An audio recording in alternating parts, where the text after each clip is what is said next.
What's up guys, in this video we are going to talk about how to implement dynamic data security in tabular model. First we'll recall what we discussed in my previous video. Then to implement dynamic security I will create 3 simple tables that we used in my previous video. Then I will explain you the security scenario that I will be using in this video. Then I will create few more database objects to implement dynamic security. Once I am done with database objects, I will create a tabular model using these objects and deploy the model. Once I am done with the deployment, I will show you how to validate security implementation using SQL Server Management Studio. In my previous video on role-based security, we discussed about how to implement data security on columns of same dimension and columns of multiple dimension. We also learned how to validate security implementation using Excel pivot table and SSMS. We also saw what happens when you add same user in multiple roles. The approach that we followed so far has some limitation. First, it was a static approach because every time when you want to modify the security, you need to modify DEX expression in roles. Second, we saw that it was not possible to apply different security implementation to different users who belongs to the same role. What if you have thousands of users and each of them wants to have access on different set of data and security criteria are changing quite often? In that case, you will end up having thousands of roles and maintenance will become very hard. If you have not watched my previous video, I strongly suggest you to watch it. It will help you to understand various aspects of role-based security. In this video, I will show you how we can implement dynamic data security using one user permission table and simple text expression. Using dynamic security, you will be able to implement different security for different users with the help of one or two roles. In this video, I will be using same example that we used in my last video. We have dim country and fact sales table. Fact sales table have country of sales ID and country of purchase ID columns, which has relationship with dim country table. So dim country table is our role playing dimension. Again, I will insert same set of data in these two tables. In dim country table, I will insert 5 records and in fact sales table, I will insert 15 records. In the fact table, I will insert 3 records for each country of sales. As you can see here, let me do this. So first I will create dim country and fact sales table. It's done. Now I will insert 5 records in dim country table. It's done. Now I will insert 15 records in fact sales table. It's done. On this slide, you can see data from fact table along with country of sales and country of purchase. As I said, I inserted 3 records for each country of sales.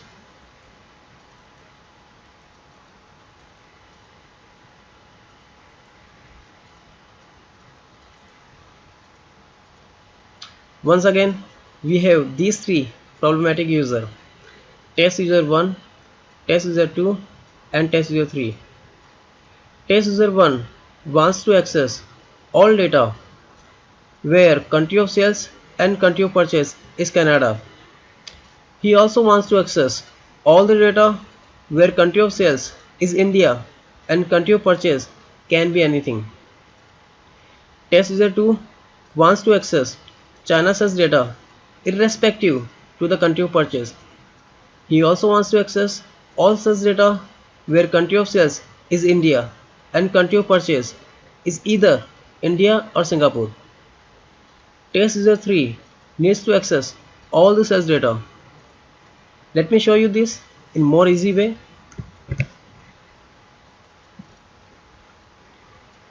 So here these are the three users, test user 1, 2 and 3, and this is the data from the fact table along with country of sales and country of purchase for each record.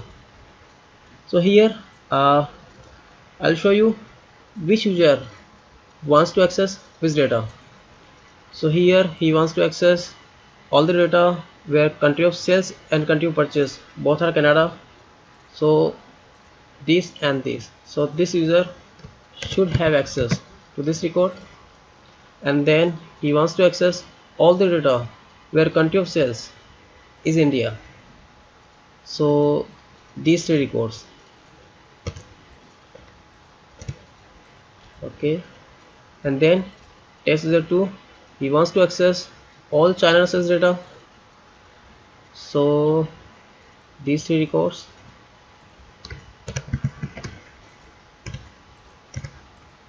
And also he wants to access all the sales data where country of sales is India and country of purchase is either India or Singapore. So these two records. And test user 3, he wants to access all the data.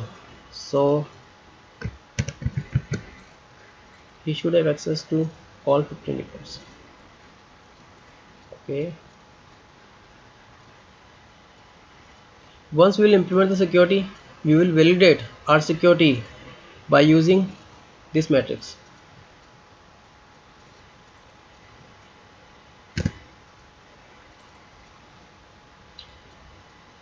To store these security information, I will create few more database objects.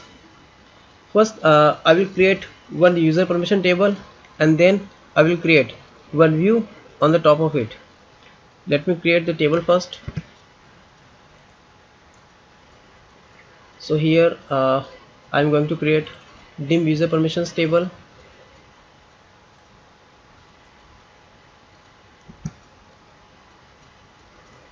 This table has username and country of sales and country of purchase. Now I am going to insert data into this table. You must notice that username that I am going to insert follow the syntax like domain name / username.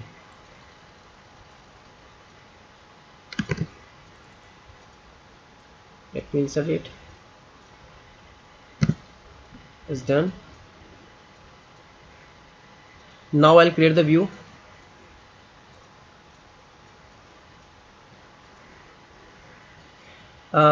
This view is very important part of this dynamic security implementation. In this view, I am using dim user permissions table along with two dim country tables.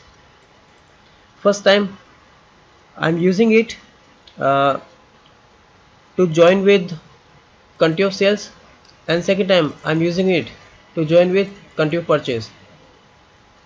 You should also notice this OR condition.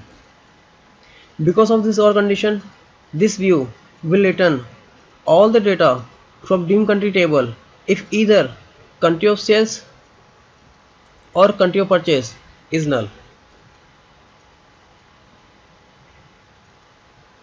Finally, in the select clause, I am returning username along with country ID from the first dim country table as country of sales ID and country ID from second dim country table as country of purchase ID.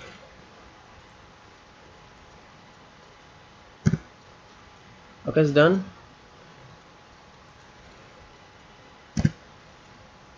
Now I'm gonna create a tabular model using dim country table, fact sales table and dim user permissions view. Once I'm done, I will deploy the model.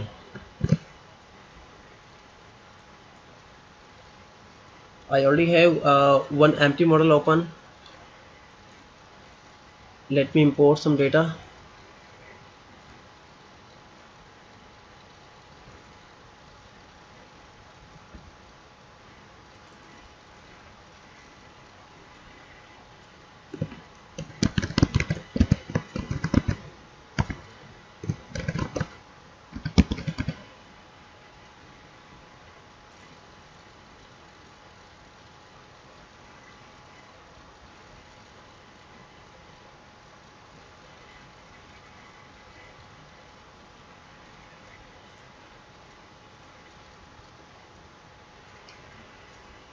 As I said in my last video, my service account is not properly set up, so I'm gonna use my own account.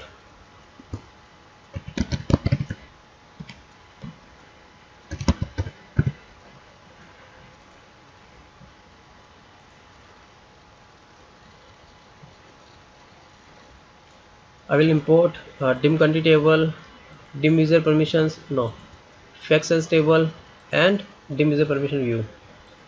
Let me give some meaningful name.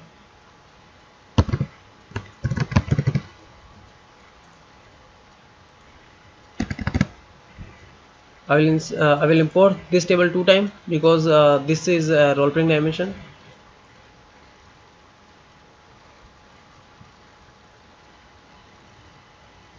Okay, this is done.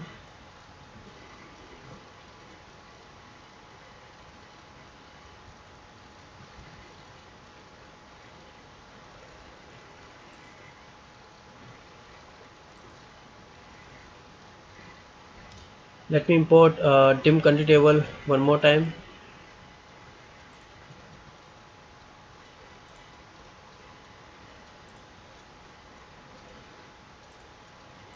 This time I will call it as dim country of purchase.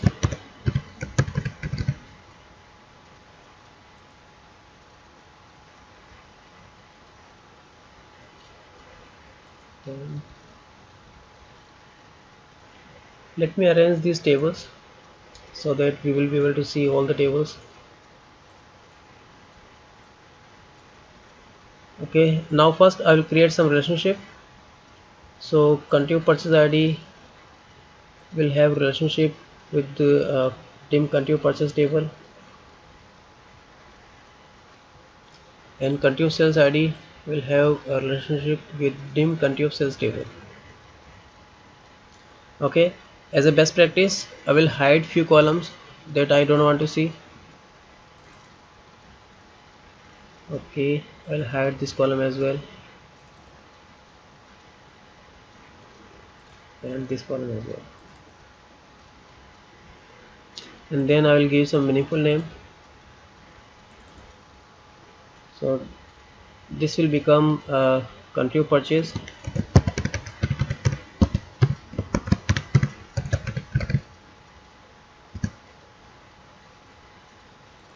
and this will become country of sales.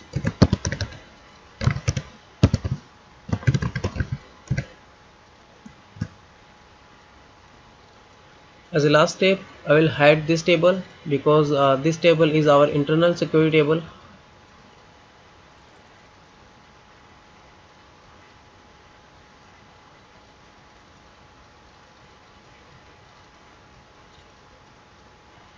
Okay, everything is done. Let me deploy the model.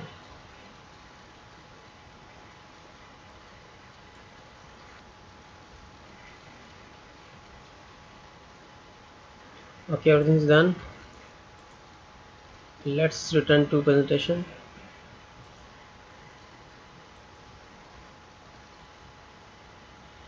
To implement the dynamic security, I will create two roles, standard user and power user.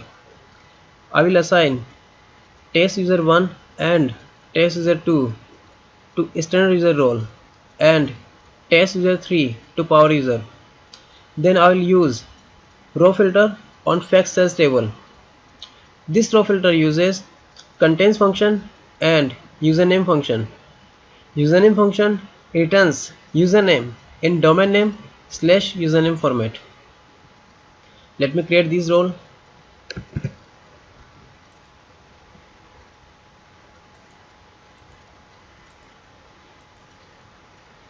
So this is the model that we just now deployed.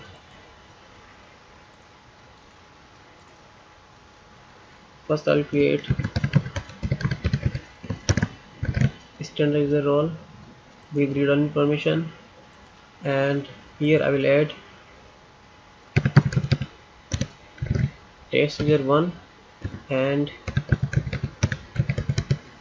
test user 2. Then I will create row filter on fact sales table.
Okay, this is done. It should work. Let's see.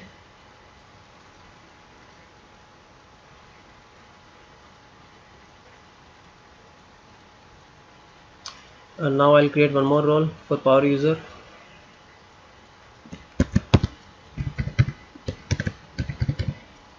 With read only permission. Here I'll add test user 3.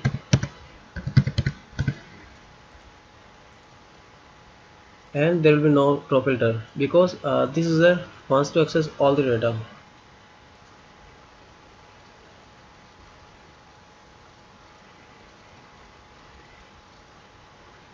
Okay.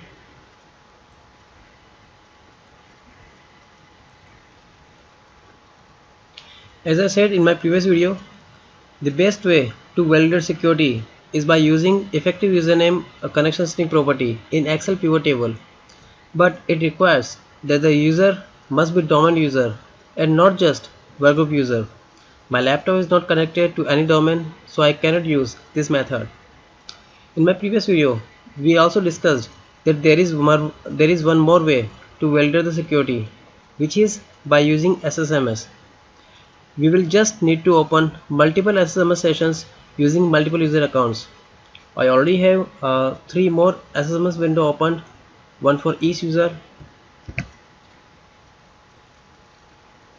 So this SSMS window is opened using test user 1 account.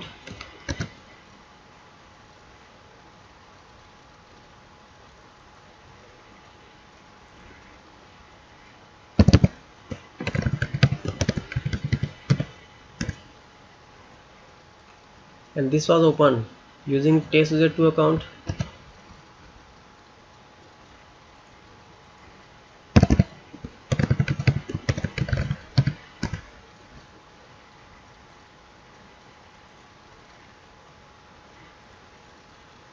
And this was opened using test user 3 account.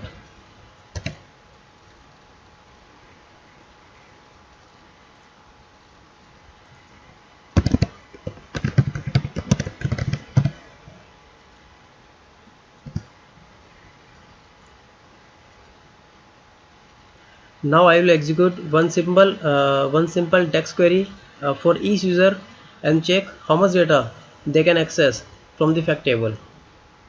So first I will execute one query for test user 1.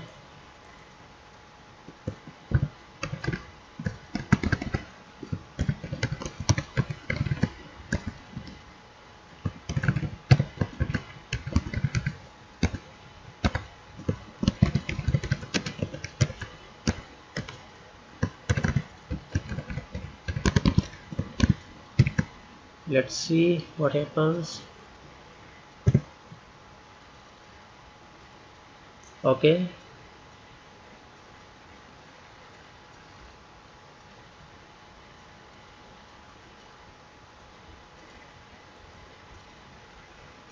Okay, my mistake.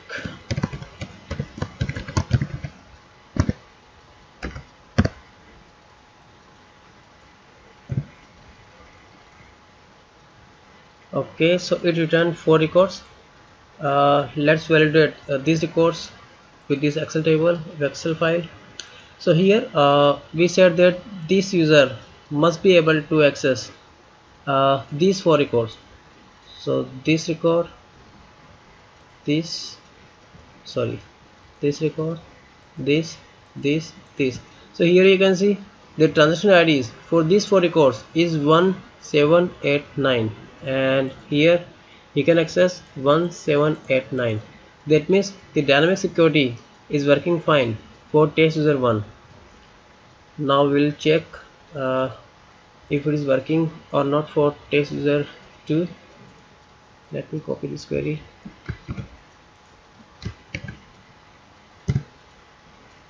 Okay, again check with this Excel file. So here this user must be able to access this data, and here the transaction IDs are 45678. 45678. So it is working fine for test user 2 as well. and for test user 3 it is able to access all 15 records. So here you can see uh, this user must be able to access all the records. So you can see that the security implementation is working fine for all the user.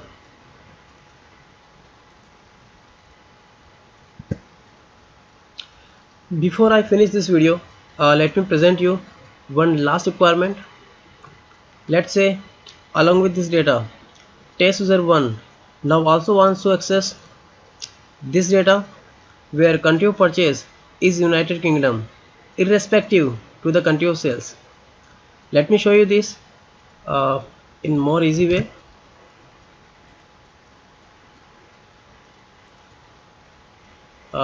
First let me copy this information from there to here.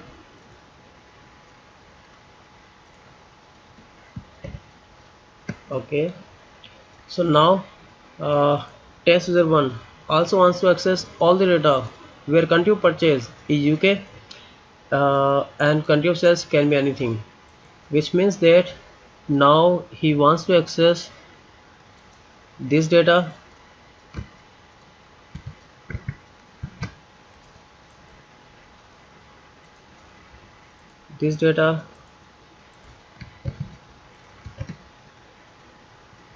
and this record as well, because in all these three records the country of purchase is United Kingdom and we don't care about country of sales.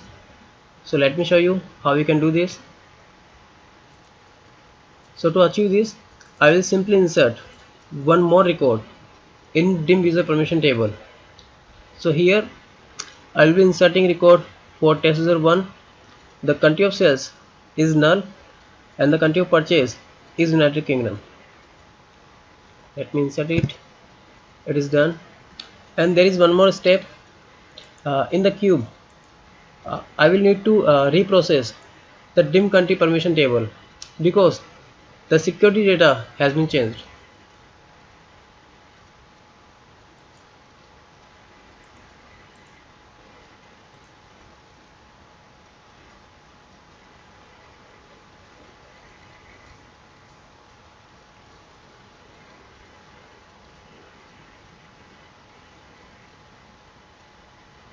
Okay, it's done. Let's check if everything is working fine. Let's validate this with this matrix. So now this user must be able to access this record, these records, this and this, which means transaction IDs are 1 4 7 8 9 11 3 13 1 5 7 8 9 11 13 1 5 7 8 9 11 13, which means that everything was working as expected. In this video we learned how to implement dynamic data security using user permissions table and roles. In roles we used username function and contains function. We also learned how to validate security implementation, which is very important. In this video we saw that only few roles are enough to implement dynamic data security. The approach that we followed in this video is really good starting point to implement dynamic data security, but this approach also has few shortcomings. First, whenever you want to include any new column as part of security implementation, you will be required to modify the text expression which is being used in the row filter expression. For example, in our example we secured country of sales and country of purchase column. If later on you also want to apply security on product name column, you will need to modify the text expression which is being used in the row filter expression of a standard user role. Second, when you apply security on several columns of various dimension, the raw filter text expression will become very complex.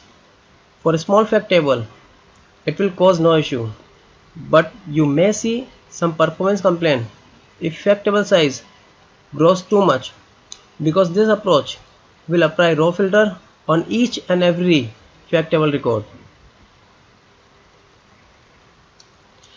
In my next video, I will show you one more approach to implement dynamic data security in more robust way, but that approach will require some ETL work.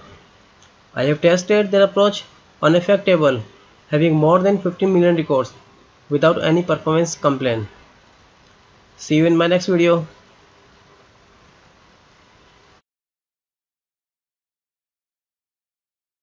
This video ends here. Thanks for watching this video. Your suggestions and comments are most welcome. If you have any question, please let me know in the comment section, and please subscribe.